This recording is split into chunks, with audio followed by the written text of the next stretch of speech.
Comme vous l'avez vu, je vous le montre.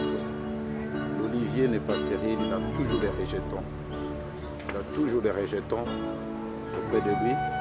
Celui-là aussi, il n'y a aucun olivier qui est stérile. Donc, c'est pourquoi le croyant, je disais le croyant, est le signe de l'olivier. Parce que de ses racines portent toujours des bourgeons.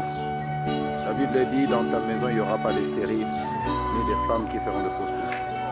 Ainsi comme l'olivier. Frères et sœurs, nous avions été au musée de l'Holocauste, là où 6 millions de Juifs ont été massacrés.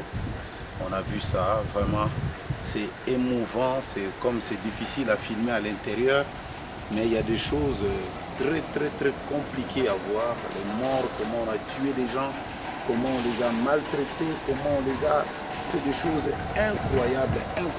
Mais tout cela, c'est parce que un jour, quand Jésus était en train de mourir, ils ont dit que son sang retombe sur nous et sur nos familles. Voilà pourquoi ils ont payé. C'est pourquoi il n'est pas bon parfois de rejeter le message de votre temps. Dieu travaille en saison et en temps. C'est à cause de ça qu'il y a eu beaucoup de morts itinéraires. On a vu des choses parce que c'est difficile à photographier même. Je manque de mots comment expliquer l'horreur des choses qu'on a vues là-bas. Mais tout cela, parce que les gens ont refusé le message de leur temps. Dans la fontaine du village, c'est ici que Marie avait bu de l'eau quand elle est venue de Nazareth pour venir voir Élisabeth. Donc, nous sommes ici, dans ces... L'eau est très fraîche, oui. Vous pouvez la toucher, très agréable. Vraiment. Venez toucher là. Et si vous ne la touchez pas, je vous arrose. Selon la tradition, on dit que Marie et Élisabeth se sont croisées ici, dont la salutation devait avoir eu lieu ici, quand Marie est revenue de Nazareth, donc elle a salué Élisabeth ici, et du coup, l'enfant a bougé ici. Donc, wow, cette eau est d'une fraîcheur terrible. C'est la fontaine du village de Ein Kerem.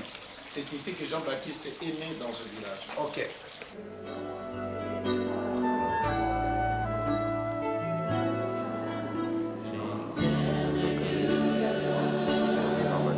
Au milieu de toi, et puissant, tout puissant, l'éternel Dieu,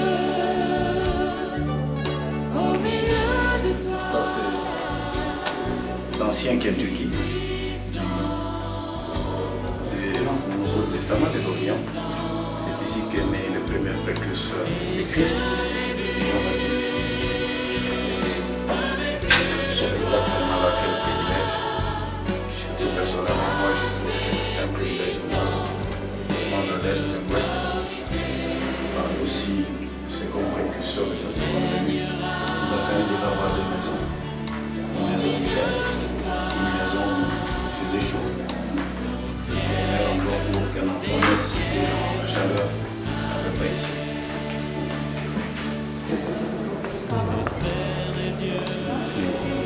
Les catholiques en ont déjà profité de bâtir une église de Saint-Jean, vous comprenez, avec un peu d'esprit commercial, tout ça là. Très chers frères et sœurs, je tiens ici la plante qu'on appelle l'hysope. L'hysope qui nous a servi dans l'Ancien Testament quand on faisait les sacrifices. Il y avait la vache rousse, il y avait aussi l'hysope. Et l'hysope a été utilisé aussi pour mettre le sang sur les linteaux quand ils sont sortis de l'Égypte. L'hysope aussi a été utilisé pour purifier Marie de sa lèpre. L'hysope aussi a été utilisé pour donner le vinaigre quand Jésus-Christ était à la croix. Cette petite plante, on la trouve partout ici en Israël. Et en comparaison, les Juifs ici nous ont dit qu'avec les cèdres, qui est grand, puissant et imposant, les cèdres un peu comme orgueilleux. Or, l'hysope, c'est le signe de l'humilité. On la trouve partout, mais elle est très importante. Elle sert des épices pour la nourriture, elle sert aussi des médicaments. C'est un peu l'image de Jésus-Christ, très humble, mais nous sert de médicaments elle nous sert aussi de nourriture, la parole de Dieu. Donc voilà. Mais ça sent un peu l'odeur comme des lumba-lumba. Donc, mais je crois que nous devons en avoir là-bas au Congo chez nous. Hein? Et ça sent comme des lumba-lumba dans les traditions africaines. On prenait ça, on mettait dans l'eau, on tapait sur les gens comme ça pour se purifier. Bon, ils avaient juste une petite représentation de l'hysope, malheureusement, c'était pour faire le culte des ancêtres. Mais voilà, l'hysope, très simple, mais Dieu en parle beaucoup dans la Bible. Nous allons au jardin de la tombe. Donc, c'est vraiment une affaire de repos. Et comme vous allez le voir, nous ferons aussi une prière pour les frères et sœurs. Merci beaucoup. Nous étions donc avec Robert, c'est un Écossais qui nous a appris qu'il y a 5 points ici qui nous prouvent que Jésus-Christ a été crucifié non loin. Mais tout d'abord, on dit qu'il a été crucifié en dehors de la ville. Donc la ville s'arrête là, là. Et puis, il y a une porte aussi, non loin, là, en bas là. Vous voyez, le mur, la ville s'arrête là. La Bible dit que c'était en dehors de la ville qu'il a souffert. Premier point. Le deuxième point, on dit que c'était non loin du jardin. Donc il y a un jardin de l'autre côté là-bas. Et toi, on dit qu'il y avait une voie parce que les gens passaient et l'insultaient. Donc on sous-entend qu'il y avait une voie de l'autre côté là-bas. De l'autre côté. Et puis on dit que c'était non loin du lieu appelé le lieu du crâne. Donc là, et quand vous remarquez, il y a comme 2 yeux, il y a comme un nez, donc c'est ça le lieu du crâne. Bon, mais selon notre guide, le traducteur, il nous dit que c'est ici en bas là où se trouve le bus que devait se trouver normalement Golgotha. Parce que dans l'ancien temps, les autorités juives, ils crucifiaient les gens là-bas, plutôt ils lapidaient les criminels. Et quand les Romains sont venus, ils ont arrêté avec la lapidation, ils ont mis la crucifixion. Donc voilà, certainement qu'il a été crucifié là où se trouve le bus. Mais on ne sait pas comment on peut faire, mais seulement tout nous montre, voilà les 5 points qui nous montrent que c'est vraiment ici, historiquement, que Jésus-Christ a été crucifié. Vous allez remarquer que le visage, c'est la mort. Donc vous voyez, ça c'est une photo de ce qui peut dater au moins de 100 quelques années. Il y a les yeux, les nez, la bouche, donc le lieu du crâne. C'est ici. Nous sommes ici devant la tombe de Jésus-Christ. Il y a beaucoup de preuves qui nous ont été montrées que c'est ici que se trouvait la tombe de Jésus. On nous dit que cette pierre ici peut être une partie de la pierre qui a été roulée par l'ange quand les femmes sont arrivées pour voir le corps de Jésus-Christ. Donc nous allons entrer à l'intérieur, on ne parle pas, nous allons juste filmer pour voir là où notre Seigneur a été étalé.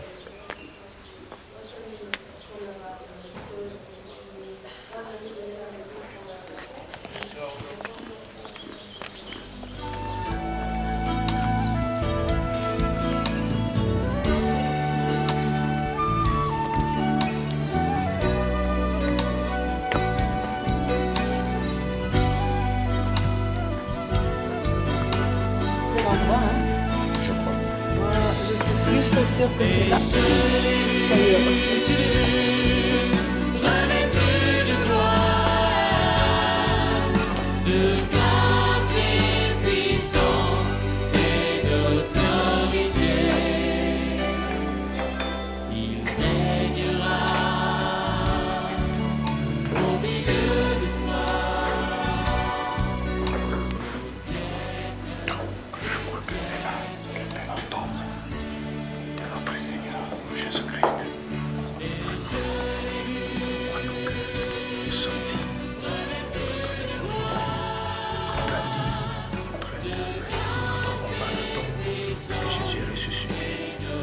S'il n'y avait pas la mort, l'ensevelissement et la résurrection, le christianisme aussi n'allait pas exister.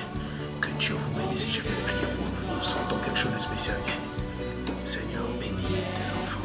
Donne-leur le désir de leur cœur. Au nom de Jésus. Amen.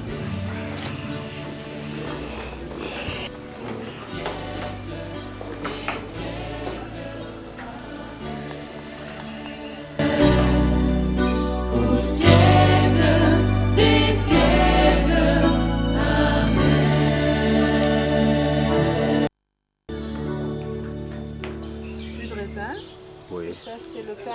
le pain azim que les Juifs mangent pour Pâques. Oui, donc ça c'est le pain cacheur. Ça c'est le pain kasher, c'est ça c'est le jus de Raisin. Donc on nous a menés ici dans ce jardin où nous allons communier entre frères autour de ce pain et prier un peu le Seigneur. Vraiment c'est un privilège énorme et entre frères et sœurs. Je vais prendre quelques pierres parce qu'à Golgotha, il n'y a pas moyen de prendre des pierres. On a goudronné, on a détruit l'endroit, mais nous voulons quand même prendre des pierres ici, dans le jardin, là où il y a la tombe de Jésus-Christ pour quelques frères, quelques souvenirs, peut-être les mettre aussi devant la chair. Donc voilà, juste quelques pierres, comme ça, pour les frères et sœurs. Que Dieu vous bénisse. Très chers frères et sœurs, là vous voyez la tombe d'Absalom, le fils de David, celui qui avait couché avec les femmes de son père. Absalom, c'est aussi lui qui avait voulu diviser l'église de David en attirant tous les ennemis de son père, en créant une grande église de révoltés. Et après, il a fini par coucher avec les femmes de son père sous le mauvais conseil d'un des amis du roi David. Et puis Achitopel. Donc il est mort, tué par Joas, je crois, qui n'a pas voulu qu'on puisse insulter son roi. Donc c'est ici, la tombe d'Absalom. C'est au bas des murailles du temple. Donc vous voyez, les murailles sont là. C'est juste en bas là. Que le Seigneur vous bénisse. Juste à côté, là, c'est le cimetière juif. Donc c'est là où ils enterrent leurs morts. C'est vraiment très très grand. Et aussi en face de l'autre côté, il y a les cimetières donc, des Arabes. Donc là, juste en haut, là, il y a les cimetières des Arabes. Donc vous voyez qu'ils sont voisins partout. Même dans la mort, ils partagent. Donc là, c'est les cimetières des Arabes, en haut là. Juste en face du grand cimetière des Juifs. C'est là, au coin là du temple, le pinacle du temple, que Jésus a été tenté par le diable. Il avait fait monter en haut du temple, là au coin là. Et il lui a montré la beauté de la ville en bas. Vraiment. C'est là, en dessous là, au-dessus là. Vraiment là, comme je le vois là. Selon la tradition, bon, c'est pas une chose qui est passée en effet, c'était une parabole. Jésus parle d'une personne qui marche ici dans le désert, oui. entre Jéricho et Jérusalem. Oui. Et comme c'était très dangereux de passer ici à l'époque tout seul, il fut attaqué par des bandits et abandonné ici au milieu du chemin. Là, vous voyez ce qu'on appelle les âmes.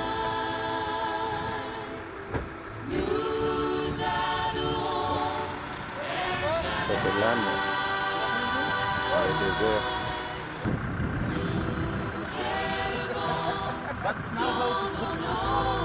Ans. 40 ans à peu près, même 40 ans, presque 40 ans. Et ça donne beaucoup de dates. Regardez maintenant, les dates elles sont encore vertes. On peut se permettre de planter dans cette région dans le nord. Et dans le sud, il n'y a rien. C'est carrément sec. Il n'y a pas de plantes, il n'y a pas de culture. Il n'y a que des hôtels. Et pourquoi des hôtels? Parce que reconnu, les médecins, les professeurs de la médecine du monde entier ont reconnu que ici, cette région, elle est très bonne pour les gens qui souffrent de la psoriasis. On les appelle Yael. Yael.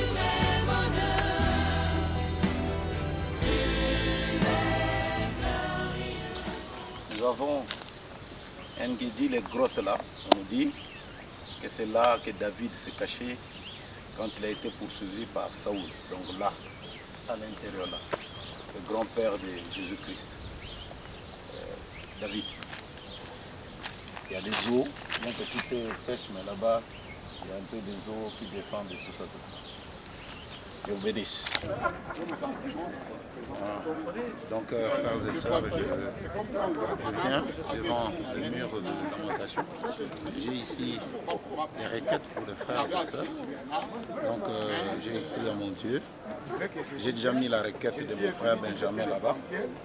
Et à mon épouse, j'ai prié que Dieu lui donne les désirs de son cœur. À mes enfants aussi, à Cassia, Symphonie, Millésime, Délice, à Francine, à Laetitia, à Guy, à Serge, à toute l'église de Rouge-Gorge, que Dieu vous donne les désirs de vos cœurs. Et à l'église du message Pointe-Noire, que Dieu vous donne selon les désirs de vos cœurs. Et à l'église du message au Congo, que Dieu vous donne selon les désirs de vos cœurs. Souvenez-vous que Dieu avait dit à Salomon, demande quelque chose, il a demandé la sagesse. Et surtout, Salomon avait dit, Seigneur, si ton peuple est dans des problèmes, qu'il les regarde en direction du temple. Tout ce qui reste du temple, c'est ce mur. C'est ce mur que tu exauces.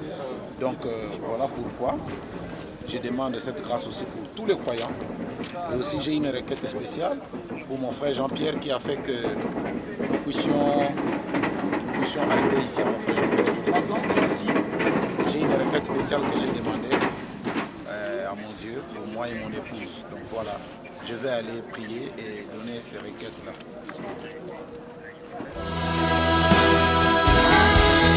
Tu fais de moi ton serviteur, je veux que ma joie demeure, car c'est en toi que je veux être éternellement.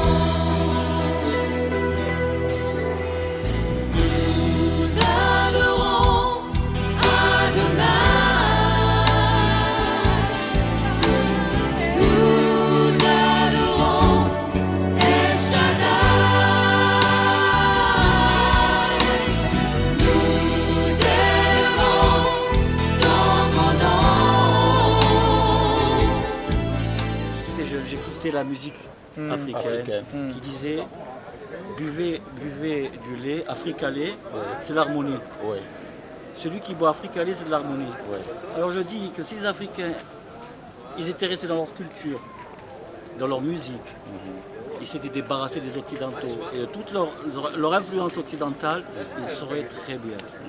Et c'est les Occidentaux, ils sont venus avec Rome et tout ça, comme les Américains, que pour leur prendre leur richesse, parce qu'il y a beaucoup de richesses. Et je dis simplement que les Africains ne doivent pas se faire avoir par les Occidentaux. Ils doivent rester dans l'or, comme nous on doit rester juifs. Simple. L'Africain, doit aussi rester africain. il a quelque chose de supérieur, Simple, justement, ouais. supérieur à l'occidental, c'est qu'il est simple. Les gens simples, c'est ceux-là qui ont la foi la plus droite. D'ailleurs, c'est ce que Dieu aime Dieu. Dieu aime les gens qui ont la foi simple. Les Occidentaux, avec Rome, derrière tout ça, c'est ce qu'ils font, ils prennent, ils font des guerres, ils tuent, c'est ce qu'ils ont fait dans toutes les générations. Donc mon ami là, je disais, si j'avais assez de temps, on aurait parlé du Messie. Parce que pour lui, dit Jésus n'est pas le Messie, et vous comprenez, il a raison. Je les raconte un peu, je les raconte. Assez de temps pour parler, surtout des 70 semaines de Daniel. Parce que là, au moins, c'est un domaine qu'il maîtrise très bien, et on aurait dû comprendre.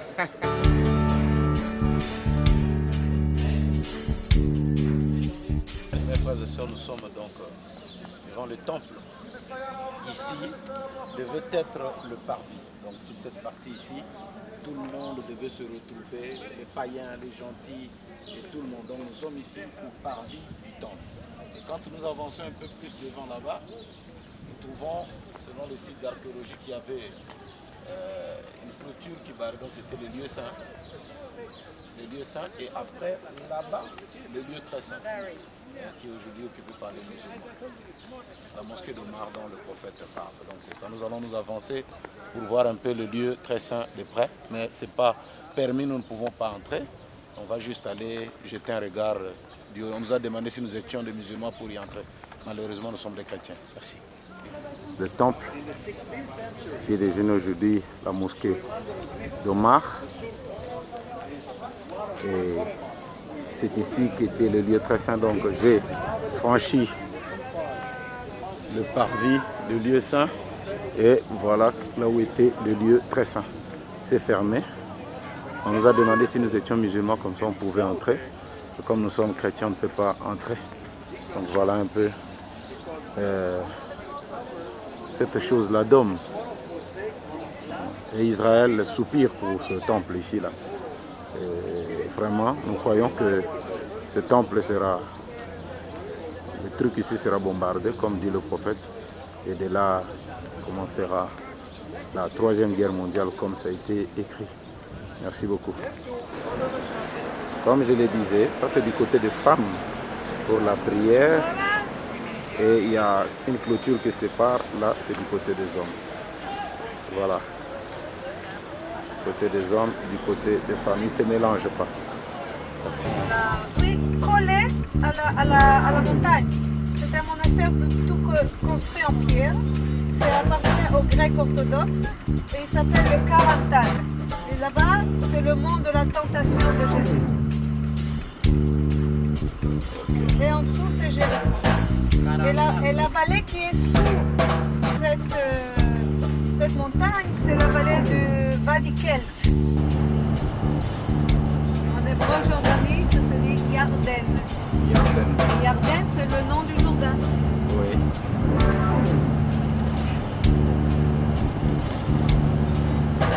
Là, c'est le Jourdain. Oui, Dieu règne. Jordanien, regardez là. Oui. Vous voyez le drapeau? Oui. Là-bas, c'est déjà sur la frontière. C'est un poste militaire jordanien. Ça, c'est la Jordanie. Et juste derrière le drapeau, c'est le Golan. Il commence ici. Ok. Et on laisse le Gilad derrière. Ça, c'est le Jourdain. On va le suivre. Plage de Maktal. Myriam La Magdalène. Maktal. Migdal veut dire le tour. Normalement, dans les villages de pêcheurs, ils avaient toujours une tour. En ce jour-là, arriva de Nazareth en Galilée et il fut baptisé par Jean dans le Jourdain. Aussitôt, comme il remontait de l'eau, il vit des cieux entr'ouverts. L'Esprit descendait sur lui comme fait la colombe du ciel. Venaient ces paroles. Tu es mon fils, le bien-aimé, c'est toi qu'il m'a plu de choisir. Voilà un peu. Nous sommes ici donc, aux eaux du Jourdain, là où le Seigneur Jésus-Christ, notre Dieu, a été baptisé pour accomplir toute justice. Et de l'autre côté, nous aussi, sous les traces du Seigneur Jésus-Christ, nous allons nous faire baptiser. Parce que je crois, comme le prophète l'a dit, on peut être baptisé plusieurs fois, on peut être baptisé 30 fois, on peut être baptisé de nombreuses fois. tuya kabwela mu mwaba uvobu batambushira mu kalenge wetu Yesu Kristo kuyona mubatizo mu Jordan mwaba munena mwaba wa chivulukidi kibu wachingani mu profeta wetu tudibita buri wambane barimo kubatiza muntu mushindu musomu misango ibidi musango mwa kibolka kabiye kadi buchilendwishi wa hadibu wa kutumwanane tudituya mwakubatishwa mu mayo. Okay.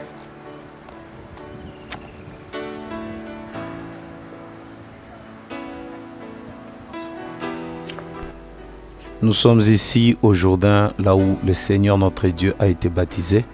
Nous aussi nous sommes entrés sous les traces du Maître et nous nous sommes fait baptiser, ou par symbole simplement, parce que comme vous le savez, l'eau du baptême ne sauve pas, mais c'est plutôt l'engagement d'une bonne conscience envers Dieu qui nous sauve. Mais sous les traces du Maître, nous sommes dit, et je crois que tous les frères seraient bien d'accord avec moi de rentrer dans ces eaux, de faire ce geste très symbolique. C'est ici que le Saint-Esprit est descendu sous forme d'une colombe pour oindre notre Seigneur Jésus-Christ. C'était une très grande joie pour nous et un privilège.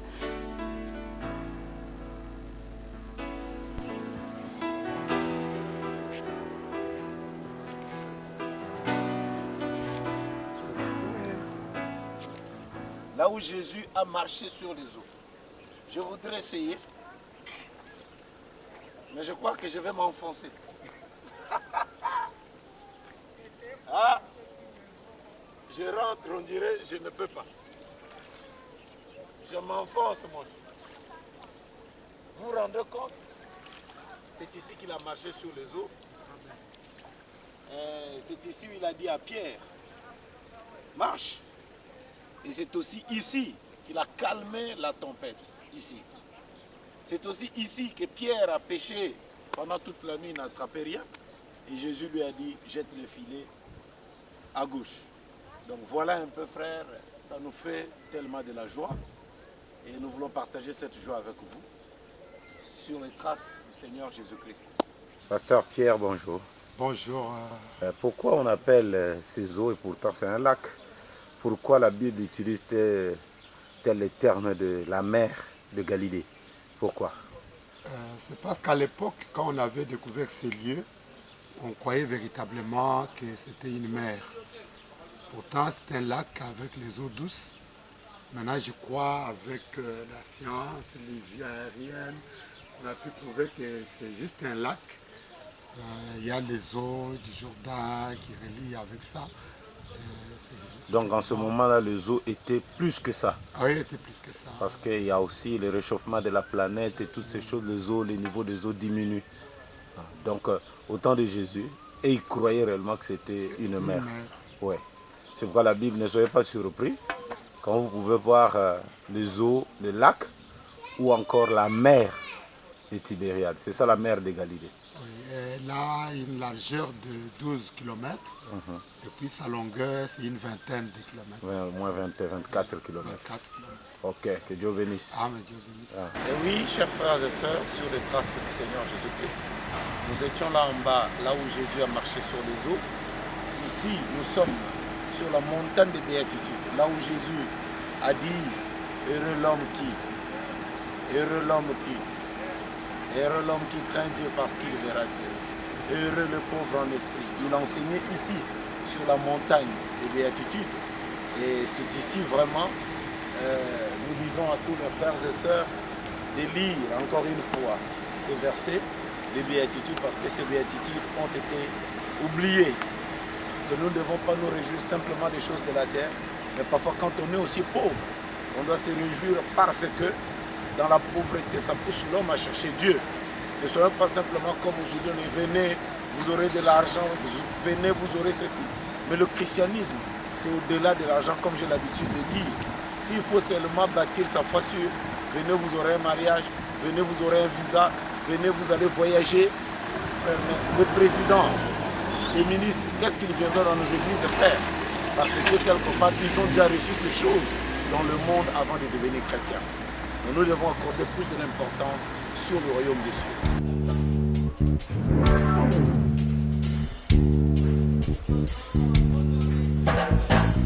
Frères, sœurs et sœurs, nous sommes ici à Safed, donc le centre du mystique juif. C'est compliqué, on n'a pas compris comment est-ce que d'un peuple comme ça qui aimait Jéhovah, on trouve aussi des gens par la Torah, la vieille Bible, mais il y a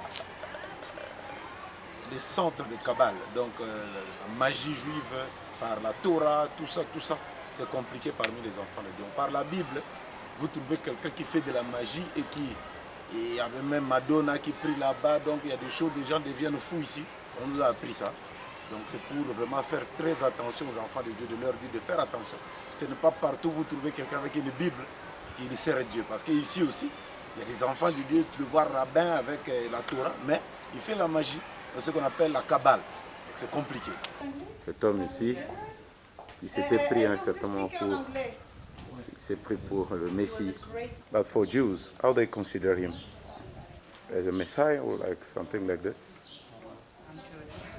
I'm Jewish. Yeah, no, but how you consider There are a sect that consider him as the Mashiach, but Not you.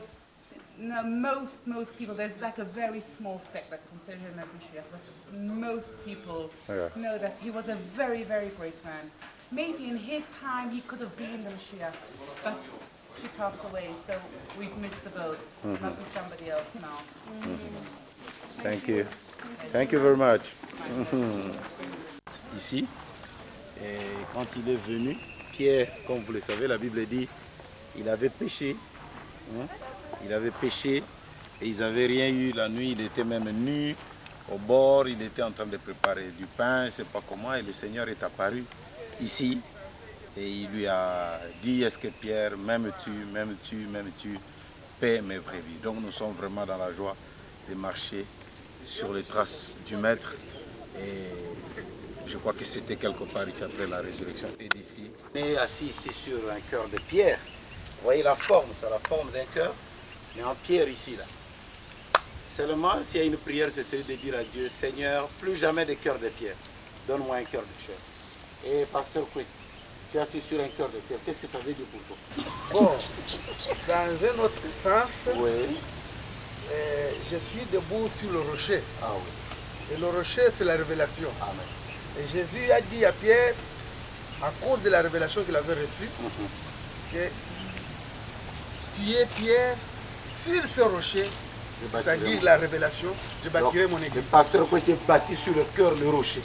Pasteur fidèle. Oui, Tu es assis sur une pierre. Qu'est-ce que tu en dis là? Debout sur un cœur de pierre.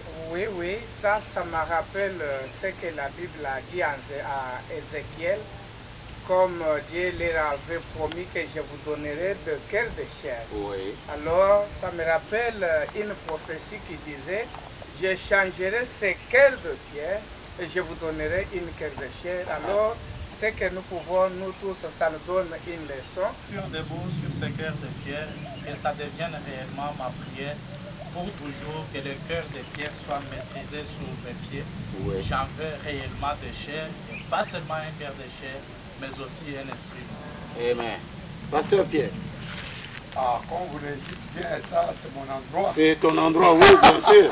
Ta maison. Ma maison est là où j'ai été reconfirmé par le Seigneur lui-même. Oui. Mais ce que je voudrais ajouter, c'est la manière dont Dieu fait les choses. Oui. Nous sommes arrivés ici le 7 mai à 7 Oui. et à 7 heures. Oui. Et après un moment donné, cette personne est partie et nous voyons ici 6 cœurs. Oui. Là n'est pas un hasard, Oui. comme les premiers sont, les deuxièmes, les troisièmes, les quatrièmes, les sixièmes expliqués, le septième un silence. Un silence. C'est là où il y a le cœur véritable qui nous prend tous. Le cœur de chair. Le cœur de chair, il est là, il prend tous les cœurs, il les met ensemble et le Saint-Esprit s'y mêle et la gloire de Dieu apparaît. Amen. Shalom. Shalom. Que ces lieux soient visités par ta sainte présence. Que ces lieux soient balayés par le vent de ton esprit. Lève-toi de ton saint lieu et descends. Ici, bien-aimés, vous vous rappelez quand Jésus était ressuscité d'entre les morts et qu'il est venu au bord de lac de Tibériade, il a vu Pierre nu et qu'il avait trouvé pain et poisson sur le feu, comme nous avons l'habitude de chanter. Là, il a trouvé le pain et le poisson sur le feu. C'est là. Donc on appelle ça Messa Christi. C'est là qu'il avait trouvé les deux poissons et qu'il avait dit à Pierre, paie mes brebis. Est-ce que tu m'aimes? Est-ce que tu m'aimes? Paie mes brebis. C'était la reconfirmation de Pierre au service du Seigneur. Par le vent de ton esprit, lève-toi. Nous sommes à Capernaum, la ville de Jésus. Et nous allons y entrer voir les vestiges.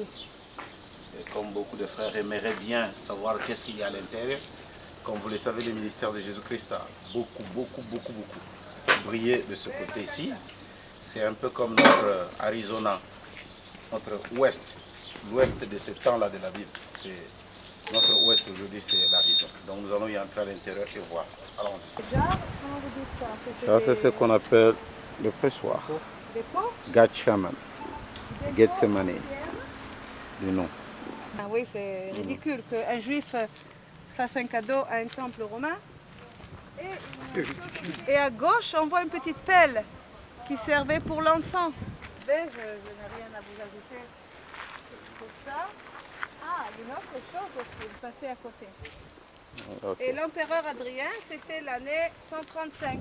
Nous sommes ici à Capernaum, notre Los Angeles de cet ancien temps-là. Ça brillait, tout ça, cette grande ville de splendeur. Et c'est ici que Jésus-Christ avait prononcé le discours de Capernaum. Capernaum, toi cette ville si les miracles qui ont été faits devant toi, vous connaissez la suite. Donc nous allons entrer à l'intérieur pour voir les choses. Nous sommes ici donc dans la synagogue où Christ, Jésus avait prêché contre Capernaum, cette ville de prospérité, cette ville de beaucoup, parce qu'il y a eu beaucoup de pécheurs, cette ville de plaisir. Et pire encore, on nous dit que cette ville était prospère, mais c'est aussi dans cette ville que Jésus a appelé ses disciples, les Pierre, les Jacques et les Jean, une grande partie des disciples. Et on nous dit que c'était très difficile, parce que la ville était prospère, d'abandonner leur famille, d'abandonner leurs parents, et tout, et de suivre Jésus, d'être comme lui. Donc ce n'est pas facile. C'est pourquoi nous disons aux frères et sœurs, il faut suivre le Seigneur, et je crois que le salaire est assez grand. Comme vous pouvez le voir, frères et sœurs, les paroles du Maître Jésus